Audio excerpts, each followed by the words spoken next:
Late one night, Big Jake and JJ were outside looking at all the falling snowflakes coming down. "Oh, Big Jake, isn't the snow just a beautiful time?" said JJ. "It is," said Big Jake, "but it can also be rather troublesome, so take care tomorrow." And with that, Big Jake rolled into the hangar to sleep. But meanwhile, JJ stayed outside, looking at all the snow, until he fell asleep. The next morning, JJ woke up to a wonderful surprise waiting for him outside. There was a beautiful blanket of large white snow covered around Terrytown. "It snowed!" cried JJ excitedly, and he ran out of the hangar to have some fun. JJ was so excited to get out and play in the snow, he had forgotten all about Big Jake's warning last night, and zoomed off excitedly to play around.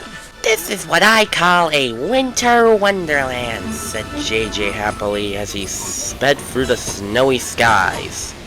However, JJ was having so much fun in the snow, he didn't realize how late it was getting already. Soon the sun had gone down over Terrytown, but JJ was still having fun. But then suddenly, he felt a splutter and a stutter come from one of his jets. "What's going on?" said JJ. JJ had gotten so far when playing around in the snow that he had overheated one of his jets, and now was stuck in the middle of nowhere.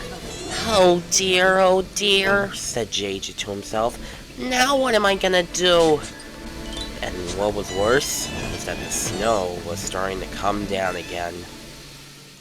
Meanwhile, back at Terrytown Airport, the other planes were worried for JJ.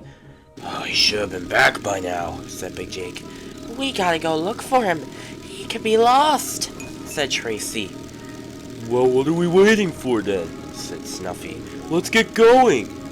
And so, the three planes set off into the snowy nights and into the skies of Terrytown in search for JJ. Snuffy was writing messages in the sky saying, "Where are you, JJ?" While meanwhile, Big Jake and Tracy were also looking for JJ. "Oh, I do hope we find him soon. He shouldn't be out in the cold like this." Meanwhile, JJ was still shivering sadly in the snow. "Oh, why is it that I always mess up somehow? I really need to stop going out so far," he said. But just then, he felt the sky lit up a little.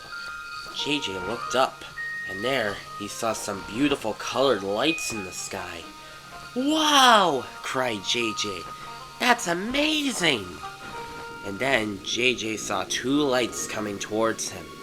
And then, when JJ blinked his eyes a little, he saw that it was Big Jake and Tracy.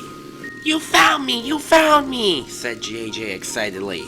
"And it's a good thing we did find you. Now let's get you home and warm you up," said Tracy. And so they did. And soon JJ's jet was all fixed. "Oh, it's a good thing those lights were there in the sky," said JJ, "or else I would have still been stuck out there." "Those are actually the northern lights, JJ, said Big Jake. "The northern lights?" asked JJ. "Yes, a beautiful array of color in the sky. And you're right, the snow is a magical time of the year, JJ, but so is this." JJ chuckled, and soon the four were watching the northern lights together in the sky. And JJ agreed that was a very marvelous sight indeed.